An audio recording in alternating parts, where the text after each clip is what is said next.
Eh ben, bonjour à tous et bienvenue sur une nouvelle journée de TGSpo. On est au deuxième jour, on est dimanche. Et aujourd'hui, un petit talk, on va parler un petit peu de l'univers fantasy, de l'écriture et surtout de la création d'un univers.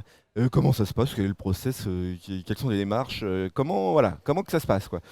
Et en gros, aujourd'hui, bah, je reçois un peu des. Vous êtes tous des éditions Sudarène, c'est ça? Et bah, peut-être dans un premier temps, est-ce que vous pouvez chacun un petit peu vous présenter ce que vous faites, qui vous êtes et ce que vous avez écrit, par exemple?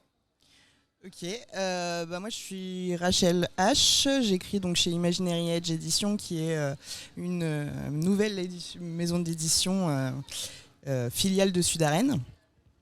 Et moi c'est mon premier roman. C'est de la romance paranormale. C'est plus une aventure en fait. Il y a une romance derrière, mais c'est pas que de la romance. C'est plus une aventure paranormale. Et voilà, je sais pas trop quoi dire d'autre. Voilà, j'écris depuis longtemps, c'est mon premier roman publié et c'est le premier tome d'une trilogie.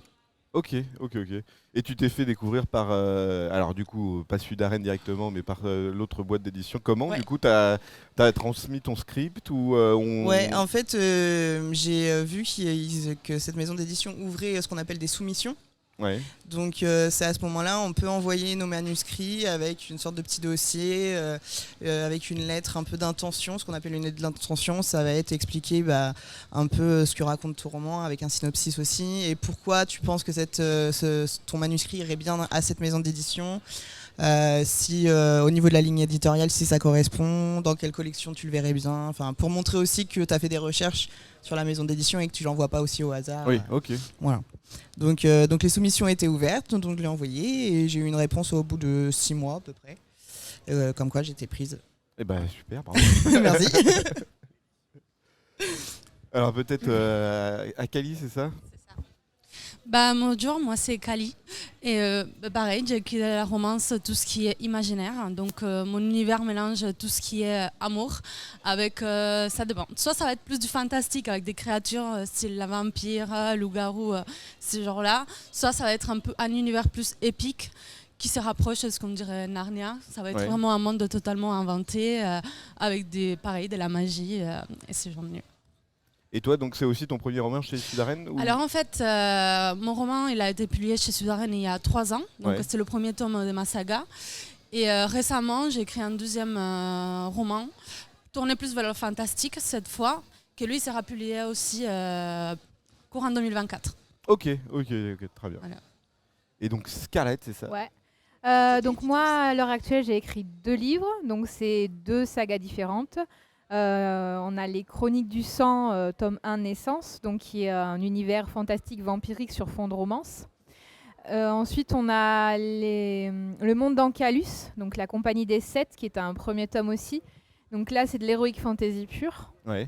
En projet, donc j'ai la suite de ces 2 univers et à côté, pour quand j'écris plus en relâche, etc., j'ai de la romance érotique. Ouais. Voilà. Ok. C'est un public, hein, moi j'ai rien dit. Et c'est marrant alors parce que du coup il y a quand même, pour la plupart, vous mélangez un petit peu des univers qui existent, c'est-à-dire le vampirisme, tout ça, avec un univers fantastique qui dans l'idée devrait être un monde un peu à part, un nouveau monde quoi. Justement, c'est pas trop compliqué de jongler avec comment dire, l'univers qui existe déjà, celui des vampires avec des règles qui existent comme le pas exposé à la lumière, je sais pas, l'ail qui n'aime pas ou des trucs comme ça, et un monde fantastique où justement les règles sont définies par vous et dans l'idée vous avez le choix de tout faire dans votre univers quoi. Il y a pas de justement, c'est pas plus libérateur de créer de la fantaisie plutôt que de la fantaisie existante par exemple? Alors perso, donc moi les vampires, je suis très très classique. C'est-à-dire que je suis une grande fan d'Anne Rice et Ouais. les Chroniques du sang. Je pense que c'est depuis que j'ai lu Entretien avec un vampire quand j'avais 15-16 ans. Donc l'univers vampirique, au fond, il a tellement de règles, de codes, etc. et de possibilités qu'au final, tu crées ton propre univers et tu fais un peu ce que tu veux. Du coup, c'est ce qui s'est passé avec les Chroniques du sang. Donc, j'ai créé ma dynastie vampirique, etc. avec inspiration un peu de la Camarilla et d'Entretien avec un vampire, avec comme j'aimerais moi que ce soit les Oui. vampires, etc. Parce que je suis très très fan. Et autant le monde d'Ancalus, quand je l'ai créé de toutes parts, c'est vrai que c'est pas la même approche parce que tu fais une création d'un univers de A à Z, mais il n'y a pas de limite. Il n'y a que toi qui te poses des limites. Et en fait, quand tu crées ton univers, même s'il est contemporain, même s'il se passe tant que c'est du fantastique, tu fais ce que tu veux en fait. Oui, dans l'idée, oui, mais là, par exemple, tu parlais des vampires et forcément, tu as parlé aussi des vampires qui ont une dynastie, en fait, qui représentent aussi beaucoup de bouquins qui parlent de vampires, créer leur famille, toute une hiérarchie aristocrate de vampires, qui est en fait issue déjà de romans qui ont déjà décrit des familles de vampires, quoi, tu vois. Et justement, est-ce que là-dessus, tu t'es pas contraint justement à créer une famille de vampires qui ont un héritage, une aristocratie, tout ça, parce que justement, ça a déjà été décrit comme ça. Alors, pas spécifiquement, parce qu'il n'y a pas d'aristocratie, on va dire, dans mon univers. Tu as le grand originel, donc le seigneur des seigneurs, donc le sire des sires, Diane Sect, qui a créé des originels qui s'occupent chacun d'une lignée. Et en fait, pour moi, de base, le vampire ne peut pas enfanter ni rien. Il peut créer à partir d'un mort, donc en faisant un infant, en faisant le don obscur à quelqu'un.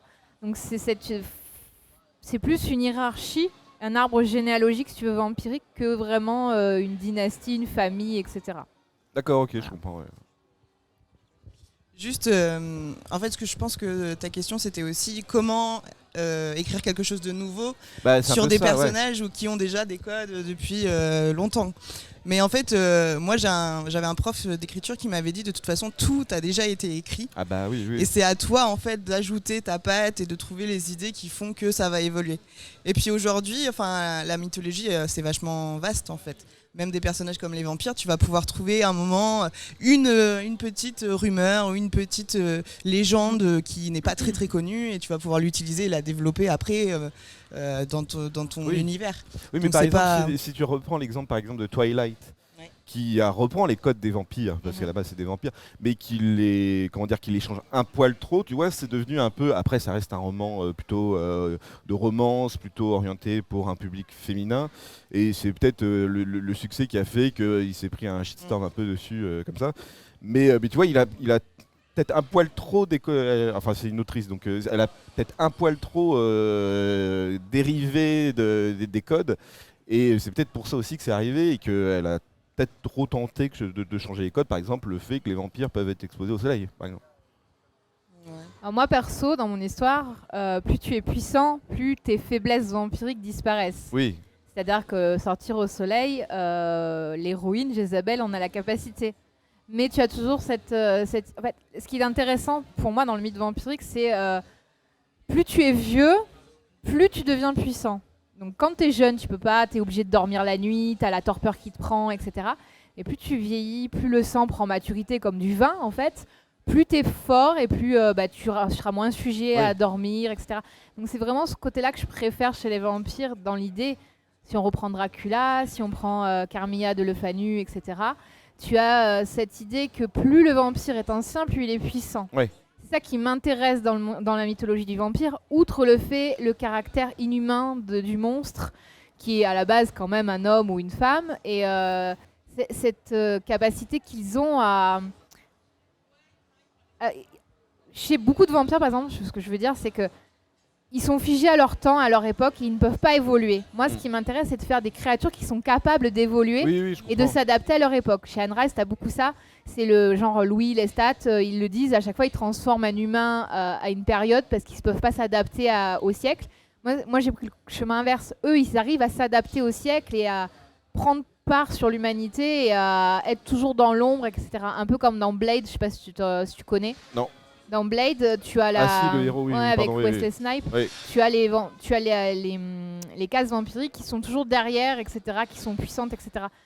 C'est ce développement-là à la fois classique et pas classique que j'ai préféré aborder. Oui. Voilà.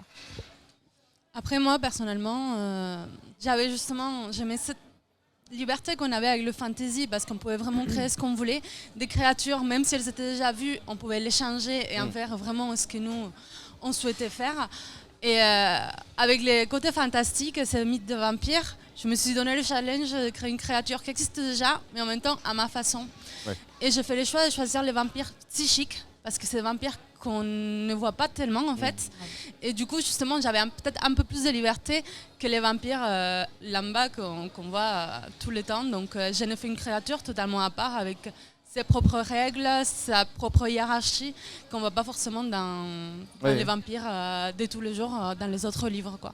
Non mais bien sûr, après c'est sûr qu'à partir d'une base, on peut créer de nouvelles choses. Et dans ce que tu as pu dire, Scarlett, c'est justement, tu prends tant que c'est justifié scénaristiquement ou en tout cas dans l'histoire, c'est normal. Mais c'est vrai que par exemple, je reprends le Shitstorm de Twilight. Il partait du principe, j'ai l'impression que il parlait pas de puissance, il parlait pas de tout ça, il disait juste, voilà, dans cet univers-là, les vampires pouvaient être exposés au soleil, il n'y avait pas de problème, quoi. Alors moi, ce que je peux dire sur Twilight, c'est que j'ai lu tous les bouquins et j'ai apprécié les bouquins. Ouais, moi aussi. Bah oui, non mais bien sûr. J'ai vu les films, j'ai pas aimé les films. Ouais. Je suis d'accord. Alors oui, ça peut être original qu'un vampire justement ne puisse pas sortir au soleil parce qu'il brille. Bon, le côté boule à facettes du vampire, ça m'a toujours fait un peu du répulsion parce que ce qui m'intéresse, moi, c'est la faiblesse du vampire et l'idée qu'il brûle, qu'il a souffrance, etc. Ouais. Parce que sinon, c'est trop facile. Au final, tu étais juste un BG avec zéro problème, quoi. Et c'est vrai que déjà, j'aime pas les personnages comme ça. Oui, Enfin, oui. je sais que les filles non plus, elles ont l'intérêt quand on a une histoire. Donc vraiment, à part quand c'est vraiment c'est d'avoir un personnage compliqué avec. Il a des problèmes, il a des cils et des là, parce qu'on a envie de s'attacher à lui. Moi, un personnage qui a zéro blême, juste oui. parce qu'il sent une meuf, il a faim. Non, mais c'est surtout que le personnage des vampires est tellement. En fait, mais dans n'importe quel type de personnage, mais c'est une souffrance profonde. C'est toujours, si on prend Dracula comment il s'appelle, de Stoker, ouais. Il a abandonné sa foi, il s'est presque adonné à Satan et c'est une souffrance, c'est presque une malédiction d'être un vampire et de rester cloîtré dans son château et ne rien foutre. Et, À part avoir des gonzesses autour de lui. avoir des gonzesses, mais tu vois. Mais ça reste, c'est toujours cette balance entre être libre, que ça soit être libre l'éternité sexuellement, une fausse etc. liberté, en fait. Et oui, c'est ça, et d'être maudit, de ne vivre que la nuit et d'être rejeté de la société aussi. Je crois Tu vois, que c'est cette balance. le premier vampire de tous, je crois que c'est Cain, qui a été condamné, etc. Donc c'est vrai que de base, quand on est un vampire, c'est forcément une malédiction. Enfin, quand on est un vampire dans les histoires, voilà, c'est toujours une histoire de malédiction. Et c'est vrai que cette dualité, en fait, t'es immortel, ok, mais tu payes quelque chose. Ah bah oui, voilà. oui, Et c'est ça qui est le plus intéressant. Moi, j'adore quand les histoires, elles ont des explications d'origine. Donc, si j'ai pas l'explication d'une origine, je suis triste. Oui, bah bien sûr. Non, alors du coup, vous faites aussi beaucoup de fantastique. Justement aussi, donc là on a parlé là on a pris l'exemple des vampires, mais parce que c'était peut-être l'exemple le plus simple. Donc l'univers des vampires existe, après derrière il peut être détourné, etc. Mais vous faites aussi beaucoup de fantasy, de fantastique, etc. Où là il faut créer tout un univers. Et alors il y a un univers aussi qui est établi avec par exemple les elfes, avec les paladins, je sais pas, ou des trucs comme ça. Mais il faut créer un monde. Le monde, lui, en tant que tel, n'existe pas. C'est quoi, pour vous, le processus pour créer tout un univers? Que moi, c'était un rêve. En fait, je commence toujours par imaginer mes personnages. Et petit à petit, en fait, tout l'univers, il va se créer tout autour de ce personnage. Et après, j'ai beaucoup d'influence du monde de Tolkien, Narnia par exemple. C'est le genre d'univers que j'adore parce que c'est très vaste et on peut faire énormément de choses. Et je pense que c'est des univers qui m'ont beaucoup inspiré au moment de la création de mon propre univers à moi, en fait. Ah oui, non mais oui, c'est normal, c'est ça. Oui, Tolkien reste une référence. En fait, et même le médiéval actuel, que ce soit avec la chanson de Roland ou des trucs comme ça qui parlent d'héroïsme, de chevalerie. Et en fait, une part aussi de la description des paladins aujourd'hui, en fait. Je pense que dans quand on lit beaucoup ou qu'on voit beaucoup de films dans les genres qu'on écrit, en fait, ça nous amène des idées à chaque fois qu'on garde, même des fois c'est inconscient en fait, dans notre tête. Et on va se dire, ah tiens, ça irait bien dans ces livres ou ça ferait bien une histoire. Et du coup, à partir d'une petite idée, ça va être le fil conducteur qui va créer un univers totalement à part et complet, quoi. Mais justement, est-ce que parce qu'il y a aussi l'origine d'un monde que tu crées, dans Tolkien, par exemple, c'est la Terre du Milieu, c'est ce qu'il y a avant le Seigneur des Anneaux, ce qu'il y a peut-être après, l'origine du monde, peut-être la religion, peut-être les ethnies, tous les trucs comme ça, les peuples, etc. Est-ce que tu as un travail de réflexion aussi, toi, justement, sur l'origine d'un univers sur lequel tu bases tes histoires? Oui, tout à fait. Moi, par exemple, dans les chroniques de Lyre, c'est un monde qui s'appelle Lyre, du coup. Et en fait, il y a comme des hiérarchies de 6 familles, avec toute une histoire de mythologie, des magies, de laquelle dépend cet univers. Donc forcément, j'ai créé les règles principales de l'univers qui vont régir ces 6 familles et du coup tout le fil de l'histoire. Mais au fur et à mesure, c'est vrai que l'histoire en elle-même, l'origine du monde, ça m'est venu plus tard en fait. Une fois que je l'ai fini, je commençais à faire des documents annexes et je fais une espèce de glossaire avec avec tout comment le monde il a été créé, quelle a été sa vraie histoire. Et j'ai eu de nouvelles idées pour mon tome d'après en fait. C'est ce qui est vachement intéressant. C'est quoi, c'est ça, comme les appendices de Tolkien par exemple, voilà, ou le Silmarillion, ou les choses comme ça. Ok. Tout à fait. Toi Scarlett, du coup, Le monde d'Ancalus, en fait, il est arrivé par hasard. Un matin, je prenais le bus pour me rendre à ma formation, parce que je faisais une formation web design. Et il y a une scène qui a commencé à germer dans ma tête. Et j'avais toute la scène qui se déroulait et il faut que je l'écrive, en fait. J'ai écrit la scène et de là, ça a fait pouf, pouf, pouf, pouf, pouf, pouf. Et tout le monde d'Ancalus est arrivé. Et alors, perso, j'ai besoin d'écrire l'origine du monde avant de créer. Donc en fait, c'est parti. Après, j'ai pensé à l'origine du monde. Donc en fait, le monde d'Ancalus a été créé par les dieux originels, donc les dieux créateurs, et qui ont créé ensuite des dieux. Enfin, des dieux, mais plein de dieux pour un peu tout, etc. Parce que ça mélangeait un peu, tu sais, dans la philosophie, enfin dans la mythologie grecque, etc. Oui. T'as des dieux pour tout, etc., etc. Et de là, des dieux, après, ils ont dit, ouais, on va continuer l'engrenage du monde, etc. Donc, ils ont créé les elfes, les hommes, les scies, les là, etc., les océanides et compagnie. Et tout le monde s'est mis comme un rouage qui s'est mis à se créer tout seul. Et en fait, j'ai une grosse partie de la mythologie qui est déjà écrite, déjà dans ma tête et déjà présente. Et après, j'ai développé le reste jusqu'au chapitre final à peu près. Donc, j'ai une trame finale et voilà, elle est là. Là, tu prenais encore une fois l'exemple d'un parallèle qui existe avec le monde actuel. Est-ce que c'est difficile de parler de création d'un monde, d'une civilisation, sans forcément fatalement se baser sur un truc qui a existé? Là, tu prenais l'exemple par exemple de la mythologie grecque, où tu partais du principe que dans la mythologie grecque, les hommes ont créé tout et n'importe quoi comme dieu, et tu t'es basé aussi là-dessus pour créer une multitude de dieux qui je sais pas si tu as remarqué, dans toutes les mythologies, tu as genre le dieu de l'amour, donc tu as Eros par exemple, et tu as le dieu de Eros, il y a Hypno, enfin je sais plus les noms. T'as plein de dieux de spécialisation, le dieu de l'amour amoureux, le dieu de l'amour passionnel, le dieu de ci, le dieu de là. Et en fait, je me suis dit, imagine, ces dieux originels ont créé plein de dieux dérivés des autres, mais au final, ils ont quelle utilité si le premier de la hiérarchie... Et en fait, ce qui se passe dans Calus, t'as tous ces dieux qui ont été créés, et à un moment donné, quand le monde se régule, ces dieux-là disparaissent. Et Antarus, donc le grand dieu de la corruption, en veut à ses parents de faire disparaître ses frères et sœurs au profit des humains, qui leur donnent la capacité d'être... plus il y a de fervents croyants, plus les dieux sont puissants. Et il leur en veut justement d'avoir créé ces hommes, ces elfes, etc., qui donnent cette force alors qu'ils devraient être au-dessus. C'est comme ça qu'il engage le combat et qu'il veut conquérir le monde pour renverser ça en fait. Et en fait, quand je me suis basée sur les divinités, je pensais à ça, je pensais... Comment ça s'est passé? Imagine que les dieux grecs existaient, etc. Comment ça serait passé aussi? Parce que la majorité des petits dieux mineurs, on s'en rappelle pas, on se souvient des grands, etc.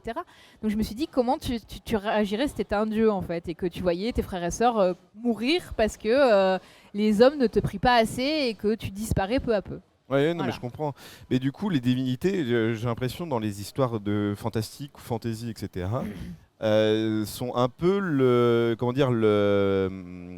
la définition de la moralité pour un peuple, une civilisation dans les bouquins, et surtout un objectif, enfin bref, c'est celui qui va guider un peuple dans un objectif de conquérir un monde, des trucs comme ça. Et j'ai l'impression que c'est un schéma qui se répète beaucoup. est-ce que la divinité, la religion, dans des bouquins, des trucs comme ça, est en gros un faire-valoir d'une moralité ou d'un objectif pour tout un peuple ou pour mener en tout cas l'histoire qui doit être écrite? C'est un peu comme dans la réalité, hein. Ah bah oui, si on oui, reprend non, les c'est temps des sûr. croisades, Oui, mais- c'est les temps bien héroïques. sûr. Donc quand tu agis, en fait, quand tu as besoin d'un but dans ta vie, en fait. Oui, Et mais en si fait, tu le est-ce- prends pas par la divinité, tu le prends par autre chose. Mais en fait, c'est ça, c'est comment est-ce qu'il peut y exister aussi dans les histoires comment dire, un objectif pour tout un peuple qui ne soit pas guidé par une divinité? Est-ce que dans votre cas, vous l'avez déjà imaginé ou est-ce que ça a déjà été écrit? Moi, par exemple, dans mon monde, parce que j'ai quand même créé un monde, c'est un monde qui est très basé en fait sur notre monde actuel. Ouais. Mais c'est juste qu'il y a eu un changement dans l'histoire. Par exemple, ça se passe dans le territoire des États-Unis, mais au lieu que ça soit les Anglais qui ont gagné la colonisation de l'Amérique, c'est les Français. Ouais. Donc du coup, c'est tout un pays avec une partie du Canada, donc le Québec, plus les États-Unis. Et donc ça permet de varier des petites choses et de changer voilà, des aspects de notre monde en fait, et ça devient un autre monde. Et moi, j'ai pas de divinité par exemple. Ouais. Et pourtant, il y a quand même une histoire donc de moralité.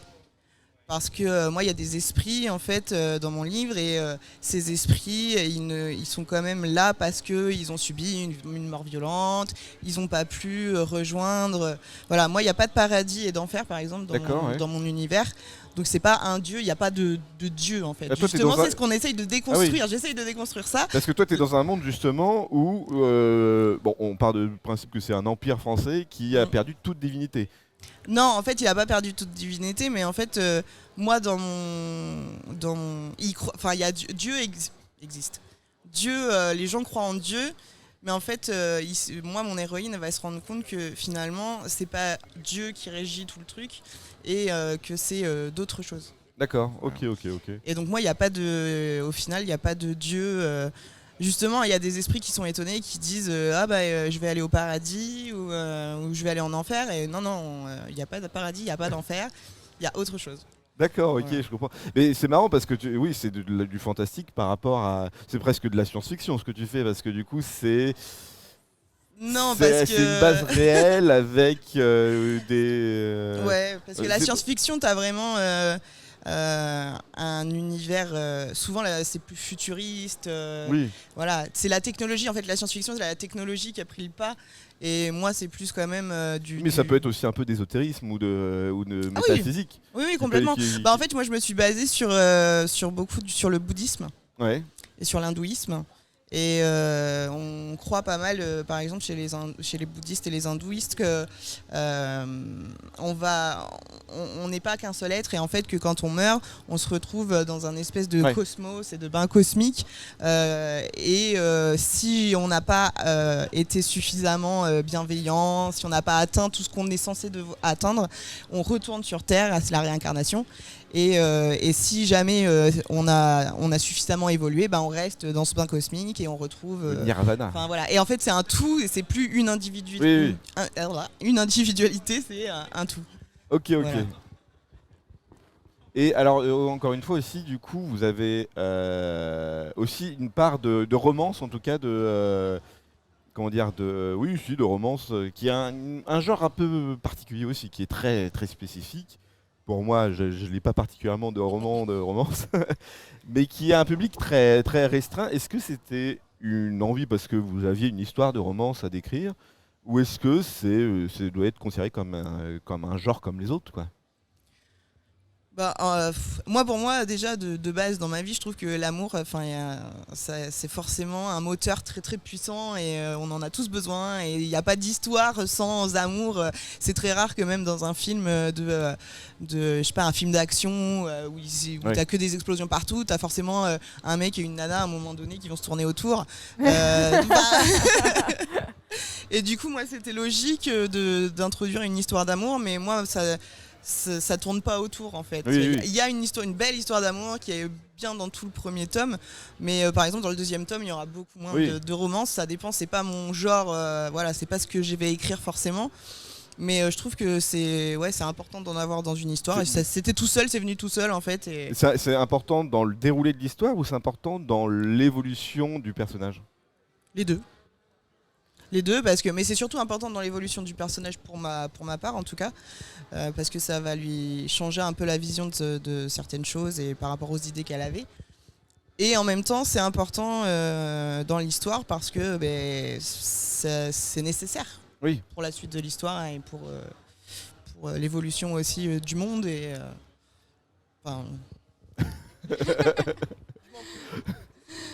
moi, personnellement, c'était totalement assumé. La romance, c'est un de mes genres préférés. C'est quelque chose que j'adore et je ne me voyais pas écrire une histoire sans mettre de la romance dedans.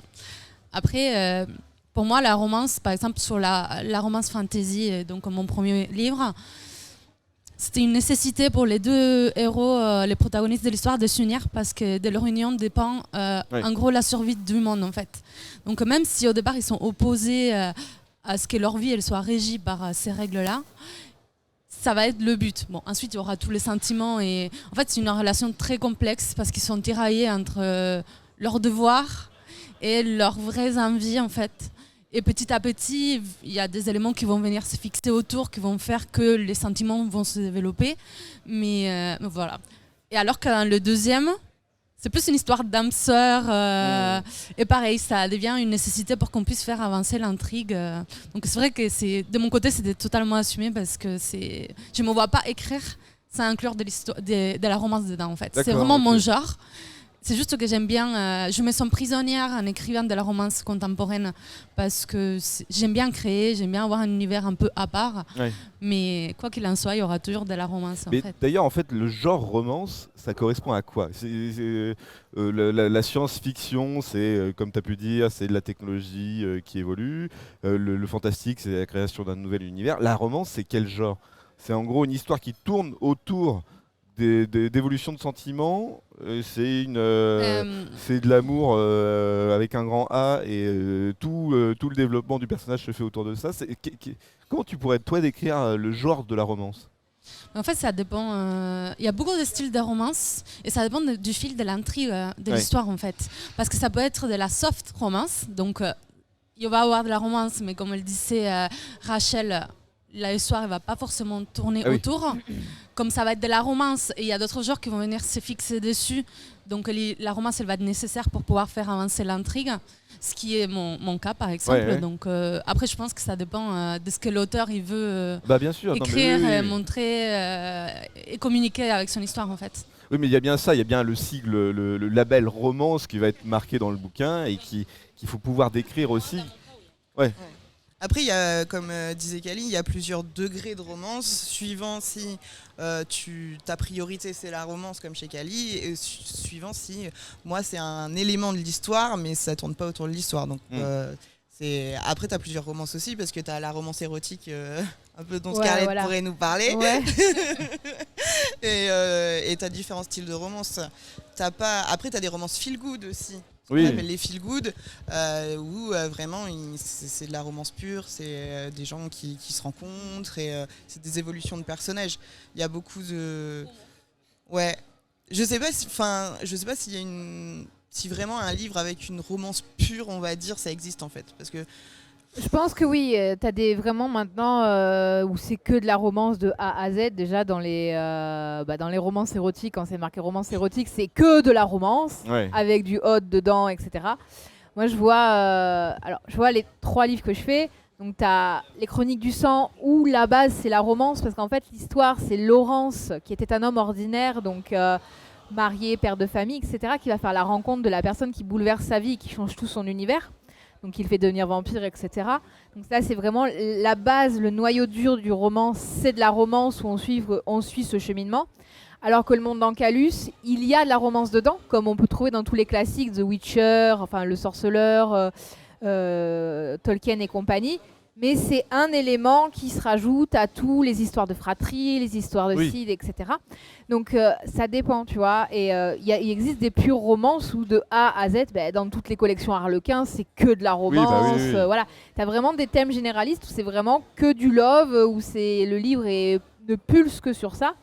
Comme tu dis, il y a des romans feel good, comme je prends par exemple Alerte à l'IPAD, qui a de la romance dedans, mais c'est aussi un truc de comédie qui est super bien écrit, etc. Où tu as des enjeux sociétals, etc. Ou des abords des personnes âgées en EHPAD, des violences faites aux femmes, etc. Donc il y a un message en plus de la romance. Mais c'est vrai qu'il y a des œuvres où c'est pure romance et tu n'as que ça de A à Z. Un peu comme les Angéliques. Je sais pas si vous connaissez. Ça me dit quelque chose, mais... Tu sais, Angélique avec Geoffrey. Le vieux film. Ouais, les vieux films Angélique. Avec Geoffrey de Perrac, qui a la cicatrice avec Robert Hossein. Tu connais pas du tout? Non, mais moi les films avec Robert Hossein déjà. Dis que je suis vieille. Je les ai jamais vus, mais je connais. Hein. Non, mais voilà, t'as vraiment des univers où c'est vraiment que ça. Et l'héroïne vit 40 000 aventures, mais c'est toujours basé, elle aime toujours quelqu'un d'autre, ça revient toujours à son premier amour, etc. Vraiment, c'est vraiment que ça le noyau et tu t'en dérives pas du tout, même si elle vit des aventures ou même si. Mais voilà. Et ça, pour le coup, je pense que c'est assez restreint. La pure romance, c'est assez restreint. Même que ça soit à écrire ou que ça soit pour en niveau cible du public. Quoi. Parce que c'est beaucoup plus facile quand tu mélanges, quand ta romance elle est intégrée à d'autres genres. Ouais, je suis comme Kali, moi. Si tu me mets que de la contemporaine, j'y arrive pas. Moi, je peux pas pondre une ligne. Je vais te prendre des. Alors, j'adore regarder. Moi, pas ça, je sais pas, j'adore regarder les séries de romance. Ouais. Ça m'arrive, je le mets. Genre, non, pas les romances de Noël. Les romances de Noël, c'est toujours pareil, ça vient. Mais genre, je sais pas. Je sais pas pourquoi je pense à Undo Stress. Ah oui. Undo Stress, tu regardais la série parce qu'il y avait de la danse, mais puis il y avait de la romance, et t'étais là, tu me disais, oh, c'est trop cool et tout, pourquoi et machin, et trop cool. Mais c'est vrai que moi, écrire de la contemporaine, je pourrais pas. Bah oui. Ça manque de magie. L'amour, c'est beau, mais ça manque de magie. Bah, il faut aussi un fil conducteur. C'est vrai que dans le fantastique, il y a toujours ces histoires de lier un royaume à un autre. Oui, voilà. Puis tu sais, dans le fantastique, tu as aussi le coup que la romance, si elle se fait, ça peut détruire le monde, ça va pas le faire, ou des trucs comme ça. Parce qu'en fait, avec les fils de la fantaisie, du fantastique, etc., tu as la liberté de faire ce que tu veux. Bah oui, bien sûr. Oui. Donc en fait, à partir du moment, tant que c'est cohérent, moi j'aime la cohérence. Il en faut. Hein. Tant que c'est cohérent et que tu peux faire ce que tu veux, c'est beau en fait. Mais moi, c'est mon truc à moi. Après, il y a des gens, ils sont vachement à l'aise. Oui. Tu me dirais, t'écris un policier, je te dirais, ah non, je pourrais pas. J'adore lire de l'Agatha Christie, etc. Mais écrire du policier cohérent... Oui, c'est compliqué. Faut être très fort. Je suis admirative. Je suis admirative. Et justement, alors là, vous décrivez aussi beaucoup de. Là, vous êtes spécifiquement vous écrivez de la romance, mais en fait, des histoires d'amour, on en a dans quasiment tous les bouquins, en fait. Et justement, c'est pas trop compliqué de renouveler le genre à un moment donné, de trouver un objectif dans la relation entre l'homme, la femme ou d'autres formes de couple, et sans répéter en fait ce qui a déjà existé. Comme par exemple, tout a déjà été c'est ça. Mais après, justement, est-ce que c'est pas trop compliqué? Il faut pas non plus tout réinventer parce que les codes de la romance, les gens qui aiment la romance, ils vont vouloir retrouver ces codes-là, même si c'est dans un monde fantastique. Donc tu peux pas non plus tout défaire et faire comme tu disais avec Twilight en fait. Oui, bien sûr. T'as des codes, il y en a qu'il faut respecter, même si tu extrapoles autour, il y en a qu'il faut respecter. Et après, ce qui est bien avec, encore une fois, avec la fiction, enfin l'imaginaire, c'est que du coup, tout est possible aussi par rapport à la relation en fait. Les objectifs vont changer par rapport à ton contexte, à ton environnement, et que du coup, c'est beaucoup plus facile à faire que si justement tu avais une romance pure et que là, ça se passe toujours un peu pareil, quoi. Moi, ce que j'aime beaucoup, c'est la romance tragique. Celle qui finit pas comme t'as envie en fait. Genre dans Le Monde d'Ancalus, en fait, la romance présente qui est assez légère dans une des trames de fond. Tu sais que le dieu Antarus a été arrêté il y a 10 ans, sauf que Liandra, l'héroïne, s'est fait porter un coup de grâce par son grand amour et elle s'est laissée tuer, etc. Et on se retrouve avec cette romance qui a été contrariée il y a 10 ans et qui sont un peu bloqués, etc. Et je me tâte toujours à faire un happy end ou pas, parce que moi, j'aime beaucoup dans les romans, c'est ceux qui ont les couilles, on va dire, de faire un vrai happy end à 100%. Après, c'est très rare. Ça dépend aussi de ce que tu veux raconter plus tard. Et oui, voilà, moi je sais que ma finalité, il y a deux fins possibles, et soit c'est le pur happy end, soit c'est pas le happy end, soit pas du tout. Donc c'est ça qui m'amuse aussi. Tu peux challenger ton écriture justement pour voir comment ça va se passer. Ça. Et voir les conséquences des actes que t'écris, quoi. Ouais. Après, pour revenir à ta question initiale, je pense qu'effectivement, la romance, souvent, c'est les mêmes codes. Et justement, je pense que je parle pour tout le monde, en créant des univers uniques autour, ça rend la romance elle-même unique en fait. Donc forcément, même si on sait comment ça finit, je pense que greffer de la magie ou un univers totalement différent va faire que cette romance au final, les enjeux ne seront pas les mêmes, donc ça la rendra quand même unique, même si ça reste de la romance classique. Et encore une fois, moi je pense que dans des œuvres de romance, ce qui va importer, c'est pas qu'à la fin ils vont sortir ensemble, parce qu'on sait par le principe qu'ils vont sortir ensemble, mais c'est de la manière justement dont ça va commencer, la manière dont ça va draguer, la manière dont ça va être, la manière dont comment les choses vont s'accorder pour que on a cette finalité qui sort ensemble. C'est ça qui fait, et j'ai l'impression que c'est toujours un peu les mêmes choses, même s'il y a des histoires d'amour, c'est toujours un peu la même chose aussi, hein, mais que ça soit dans les bouquins ou que ça soit dans le vrai monde. Hein. Tu vas commencer un roman de romance érotique. Ouais. Est-ce que justement ce rapport à l'érotisme, au sexe, etc., a une importance aussi dans l'évolution des personnages, ou toi tu en avais besoin aussi pour décrire l'amour à un moment donné? Alors, la vérité, c'est que je me suis pris un délire toute seule à commencer une histoire. Et mon éditeur, je lui fais j'ai écrit une romance érotique. Il me dit banco. Et il me regarde, je me regarde plutôt et je me dis bon, allez, je continue. Et en fait, j'avais juste envie d'écrire de l'érotisme parce que c'est un genre littéraire où tu te prends pas la tête. Oui. Tu te laisses porter. Enfin, pour moi, c'est le genre où tu te laisses porter et tu te vides la tête en fait. Et tu écris comme tu as envie, etc. Bon, tu vas pas regarder des trucs pour voir comment ça fait, etc. parce que sinon, ça ferait bizarre. Mais voilà, tu écris, tu te laisses porter. Et dans cette romance érotique, en fait, c'est vrai qu'il y a une sorte. Alors, c'est le dieu Eros qui s'est fait larguer par Psyché. Et. Mais même si c'est une romance érotique, donc qui se veut léger, il y a quand même une histoire derrière qui fait que apparemment Psyché a mal agi durant des années, etc. Il y a des cycles de réincarnation, etc. et compagnie. Et en fait, le dieu Eros a perdu toute confiance en lui, il n'ose plus provoquer l'amour chez les gens, etc. Il a un peu été dans une relation toxique. Ouais. Et en fait, il va se redécouvrir un peu en tant qu'homme, en tant que dieu, à travers cette relation sexuelle et les différentes aventures qu'il va vivre, en fait. Ok. Voilà. Et donc, du coup, pour toi, c'est important pour le personnage? Oui, quand même, oui. Après oui, je pense que chacune a sa sensibilité par rapport à ça.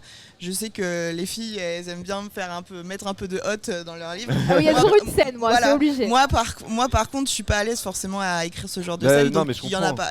Donc il y en a pas. C'est sous-entendu, tu vois, mais il y en a pas. Donc je pense aussi que c'est le fondu sur image avec les rideaux comme dans The Truman Show. Non mais si c'est toujours important pour l'histoire ou pour le personnage de décrire cette scène-là, il faut l'écrire à un moment donné. Moi, perso, tu vois, on va dire que la scène de sexe, c'est un peu la concrétisation du moment de la romance. Et parfois même, c'est la concrétisation d'une tension qui s'est jouée. Et, c'est vrai que quand je la vois pas utile, je l'écris pas. Genre dans les Chroniques du sang, il y en a deux. Il y en a une, elle est vraiment décrite. Et il y en a une, elle est ellipsée. Parce que je vois pas l'intérêt, c'était du voyeurisme. Donc voilà, ça dépend de quand je suis au moment de l'écriture, est-ce que je vais la détailler, est-ce que je vais pas la détailler ou pas. Voilà. Non mais bien sûr, c'est toujours dans le but de dérouler l'histoire et que ça a son importance. Bon, on nous a fait des grands signes pour dire qu'il fallait arrêter. On est des grosses papoteuses, c'est pour ça. C'est sans doute ça. On vous dit au revoir de toute façon, et puis à bientôt, TGS Po. Au revoir. Au revoir.